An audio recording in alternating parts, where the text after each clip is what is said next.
शेतकरी मित्रांनो, सुरुवातीलाच बातमी येत आहे राज्यातील पावसासंदर्भात। पुढील 2 तासांमध्ये राज्यातील वातावरणात मोठा बदल होऊन काही भागांमध्ये पावसाला पोषक वातावरण तयार होणार आहे।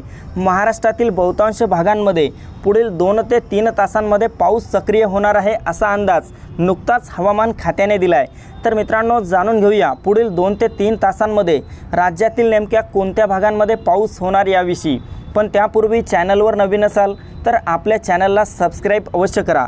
मित्रांनो, आपण या ठिकाणी पाहू शकता संपूर्ण कोकणातील मुंबई, ठाणे, पालघर, रत्नागिरी, रायगड, सिंधुदुर्ग, राजापूर, सावंतवाडी, कल्याण, डोंबिवली, वसई विरार आणि कोकणातील इतरही भागांमध्ये पुढील 2 ते 3 तासांमध्ये मोठ्या जोरदार पावसाला सुरुवात होणार आहे। त्यासोबतच उत्तर महाराष्ट्रातील नाशिक, मालेगाव, नंदुरबार, धुळे, जळगाव, चाळीसगाव, मनमाडच्या सर्वत्र परिसरामध्ये विजांच्या कडकडाटासह आणि ढगांच्या गडगडाटासह पाऊस आपल्याला पुढील 2 तासांमध्ये झालेला पाहायला मिळेल। मध्य महाराष्ट्रात पहिलेस्ता पुणे, सातारा, सांगली, कोल्हापूर, सोलापूर, पंढरपूर आणि अहमदनगरच्या परिसरामध्ये ढगाळ वातावरणासह हलक्या ते मध्यम पावसाचा इशारा पुढील 2 ते 3 तासांमध्ये हवामान खात्याने दिला आहे। मात्र सोलापूरच्या काही भागामध्ये पावसाचा जोर जास्त राहू शकतो। तसेच मराठवाड्यातील छत्रपती संभाजीनगर, जालन्याच्या परिसरामध्ये ढगाळ वातावरणासह हलक्या ते मध्यम पावसाचा इशारा आहे।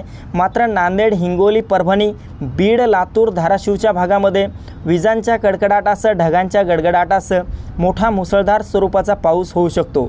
तसेच विदर्भात पाहायचे झाले तर विदर्भातील अकोला, अमरावती, नागपूर, चंद्रपूरच्या परिसरामध्ये आणि बुलढाण्याच्या काही भागामध्ये मोठ्या जोरदार पावसाचा इशारा आहे।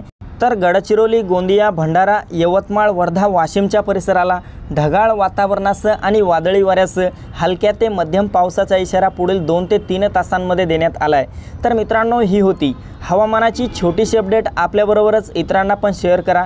व्हिडिओला लाईक, चॅनलला सबस्क्राईब करा। धन्यवाद।